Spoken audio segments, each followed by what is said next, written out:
wanted to come on here and just say, hey, since my great fast, I have not been doing that great with staying the course. Just want to be transparent. I've been eating a lot of things that I wanted to eat, and my body keeps on reflecting it. Some of my skin has started to break out again, and it really sucks because it's like I know I'm not doing what I need to do, and instead of just stopping myself and going back to what I was doing, I'd rather just keep on continuing to do what I want to get as much out of it as I want. And the whole purpose of doing this was to heal. And so healing is not linear. It's not point A to point B. It's going to take time, and I'm realizing for myself that I don't get to say what that time is. So yes, I can do a 30-day great fast. Yes, I can do, a 3-day juice fast. That's all well and good, but it doesn't mean at the end of it that you're good, that you finally got to the place because you completed it. Your body is not saying that, you're at the place that you want to be at yet because you decided that you got to finish it and you got to do it. That's not how it works. It doesn't work that way. And it's just me speaking to me. And if it resonates with anyone, then great. And if it doesn't, it doesn't. But that's part of healing. And not just with food healing, it's emotional, it can be family, it can be relationships, it can be other type of healing. But you got to realize you are not the dictator of your healing. You are the one that's in the process of it.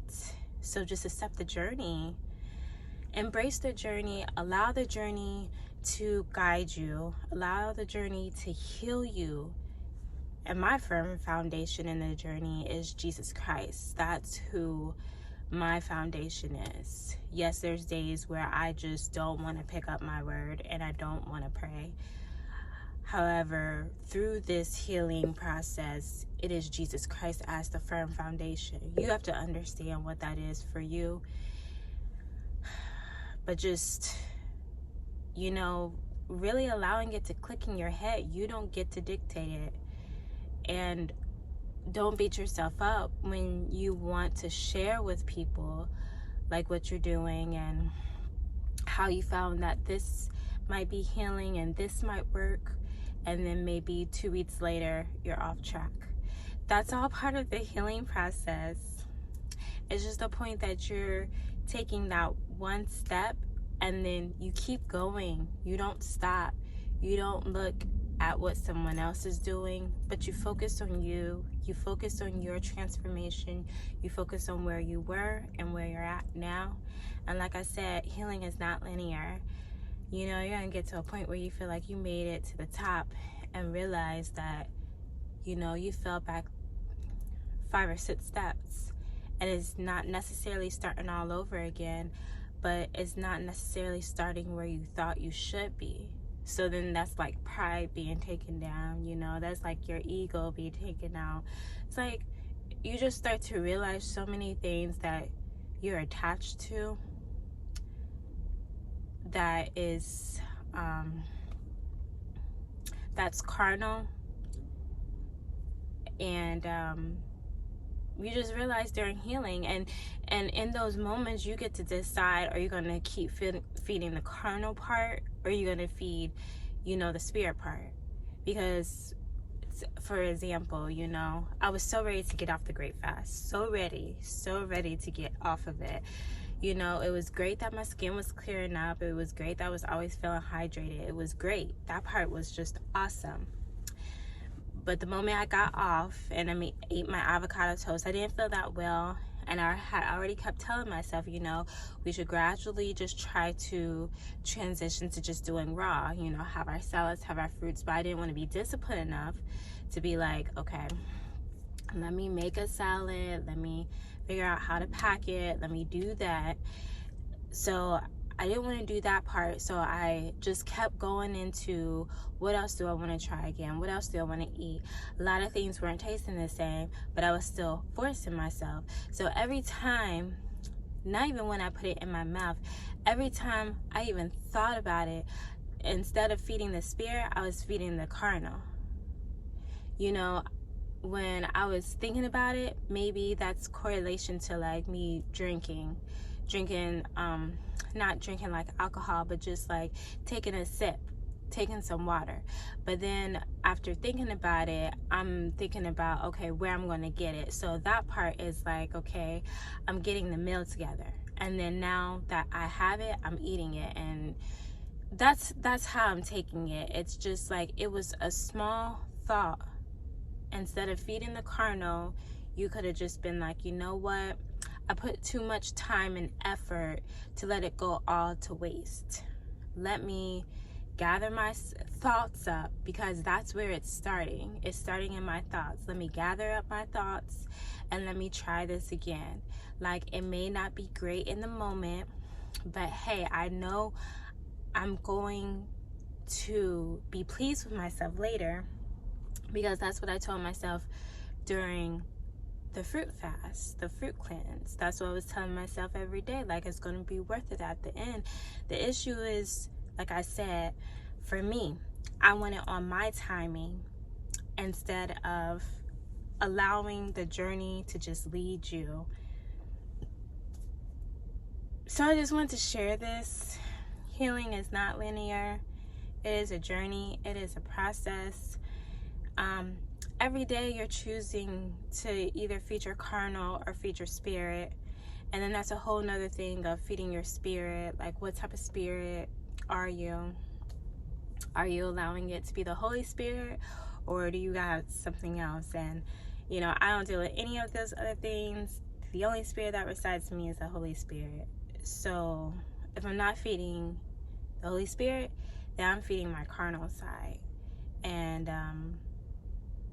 it correlates to everything in life, and truly to healing, truly to getting over what you may have dealt with all your life. So yeah, this is me just being candid. Just want to come on here, still trying to figure out like what I want to do. If I want it to be raw with fruits and veggies all the way to the end of the year. Just trying to see like how I'm gonna set it up for myself. But I know I gotta do something, because I'm just like getting everything that I've been wanting for a while, and I realize it's not helping me. Like, I see what it does to me within the same day. My body is that much more responsive to me, to the point where I know, like, if I even taste something and it's not good for me, my body is going to react. And that, I believe, is a good place to be, because you're sensitive to what, you know, goes into your body, and it means that you are listening to your body. You may not be doing what you need to after the fact, but you're listening to your body. So in that position, I believe I'm in a good place. It's just after the fact, you already have it. For me, I already have it in my mind, made up what I'm going to do, that it really doesn't matter how it affects me, I'm still going to do it. And that's sort of like rebellion. I mean, that's just like hardcore. It really doesn't matter what you say, I'm going to do what I'm going to do. So yeah, that's deep. It's deep when you really like think about it, you know. It's deep. It is very deep.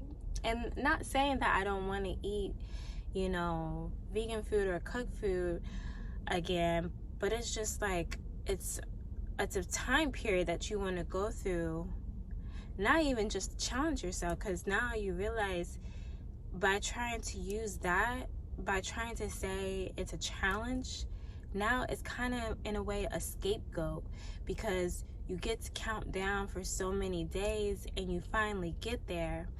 And I feel like this is for people who have done maybe multiple fasts, have done multiple times of this, and maybe your ego or your pride is getting high, and it's just like, I just need to do it so I know that I can do it again. You know, it's not, you're not really healing yourself. You're just basically betting on yourself, winning that bet, but then ultimately losing the bet, because overall you're not changing the main thing, which is the mind, the thoughts, what you're thinking, like over and over again. Like, you're just putting in the work and you're completing the task, but then after the fact you're just still going back, so nothing really changed.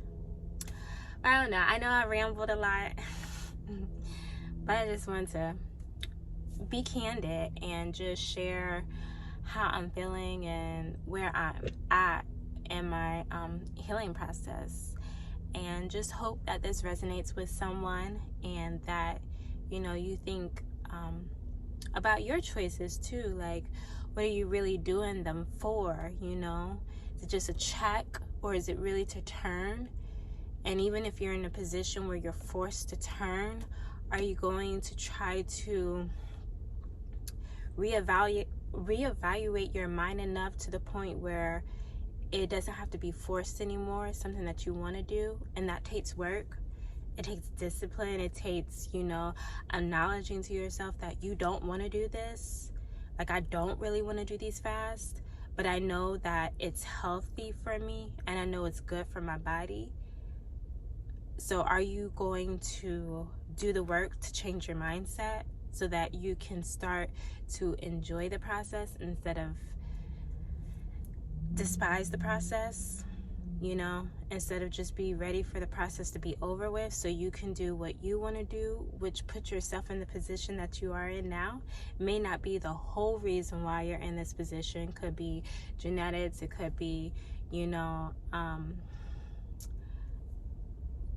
habits that you created as a child that have put you in this position. But like, are you going to do the work to try to change the mindset so it's a different mindset, so it's not the same one? It's so many things that changes during healing, and it's not just one thing to focus on. When you're focusing on that one thing, you're like, you're missing the whole picture. And I'm speaking to myself heavily. So once again, I just hope and I just pray that this resonated with someone, and that you just think about really why you want to change. And even if you don't want to do it because the way that you have to go about it is completely different than what you ever thought you would, are you going to do the work to get out of that mindset? Because that's all it is. It's a mindset. So yeah, until next time, God bless. Talk to you soon.